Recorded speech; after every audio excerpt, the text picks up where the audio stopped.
Hello friends, welcome to Pranali's kitchen. तर आज आपण पाहणार आहोत नवीन आणि झटपट होणारी रेसिपी, ती म्हणजे चिली पनीर। एकदम झटपट होते ही रेसिपी। चला तर मग रेसिपीला सुरुवात करूया। तर सर्वात आधी मी इथे 250 ग्राम पनीर घेतलेला आहे। त्याचे अगदी छोटे छोटे काप करून घेतलेले आहे। नंतर त्यामध्ये आपण 2 ते 3 टेबलस्पून कॉर्नफ्लॉवर टाकून घेऊ आणि चवीनुसार मीठ टाकून घेऊया आणि याला छान अशी कोटिंग तयार करून घेऊ। इथे कोटिंग तयार झालेली आहे। आता आपण त्याला कढईमध्ये फ्राय करून घेणार आहोत। तर असे आपण एक एक क्यूब टाकून घेणार आहोत। तेल एकदम असं गरम असलं पाहिजे। हे सर्व पनीर टाकून आपण याला गोल्डन ब्राउन कलर येईपर्यंत फ्राय करून घेणार आहोत। हार्डली 5 ते 10 मिनिटांमध्ये हे गोल्डन होतात। खूप जास्त क्रिस्पी करून नाही घ्यायचे। थोडा सॉफ्टनेस असा हा पनीरमध्ये असायलाच हवा। तर इथे हे पूर्ण गोल्डन ब्राउन झालेले आहे। आता आपण त्याला काढून घेऊया एका प्लेटमध्ये आणि थंड होण्यासाठी बाजूला ठेवून देऊया। नंतर आपण गॅसवर एक पॅन ठेवून घेऊ। पॅनमध्ये थोडं तेल टाकून घेऊया। तेल थोडं गरम झालं की त्यामध्ये आपण अर्धा चम्मच जिरे टाकून घेऊ।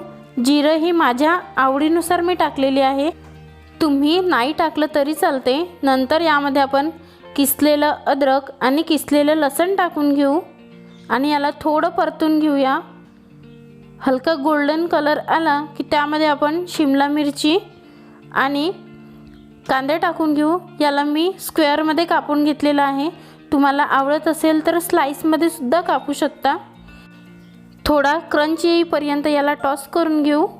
नंतर त्यामध्ये आपण स्पाइसेस टाकून घेऊया। 1 चम्मच रेड चिली सॉस, 2 चम्मच टोमॅटो केचप आणि अर्धा चम्मच सोया सॉस टाकून घेऊया आणि याला मिक्स करून घेऊ। फक्त 2 मिनिट आपण याला टॉस करून घेऊया। नंतर त्यामध्ये आपण चवीनुसार मीठ टाकून घेऊ। मीठ हे कमीच टाकायचं, कारण ऑलरेडी सॉसेसमध्ये मीठ असतात। नंतर त्यामध्ये ग्रीन ऑनियन टाकून घेऊ आणि परत याला आपण एकदा टॉस करून घेऊया। नंतर त्यामध्ये कॉर्नफ्लोअरचा घोल टाकून घेऊया। 1 चम्मच कॉर्नफ्लोअरचा घोल मी इथे तयार केलेला होता, तो आता आपण यामध्ये टाकून घेतलेला आहे। सोबतच अर्धा कप पाणीसुद्धा टाकून घेऊया, ज्यामुळे सॉस थोडा पातळ होईल। एकदम थिक असा सॉस आपण तयार करून घेणार नाही आहोत, थोडा पातळ हवा। नंतर त्यामध्ये आपण पनीर टाकून घेऊया आणि परत एकदा याला टॉस करून घेऊ। थोडं यामध्ये पाणी कमी झालेलं आहे, ते सुद्धा आपण थोडं अगदी ॲड करून घेऊया, कारण पनीरला थोडं पाणी जास्तच लागते। त्यावर आपण ग्रीन ऑनियन टाकून घेऊ। हे पूर्णपणे ऑप्शनल आहे, तुम्हाला टाकायचं असेल तरच टाका। तर इथे ही चिली पनीर तयार झालेली आहे। कशी वाटली तुम्हाला आजची माझी ही रेसिपी, मला कमेंट करून नक्की सांगा आणि माझ्या अशाच नवनवीन रेसिपी पाहत राहा। तोपर्यंत भेटूया आपण लवकरच नवीन रेसिपीमध्ये। थँक्यू।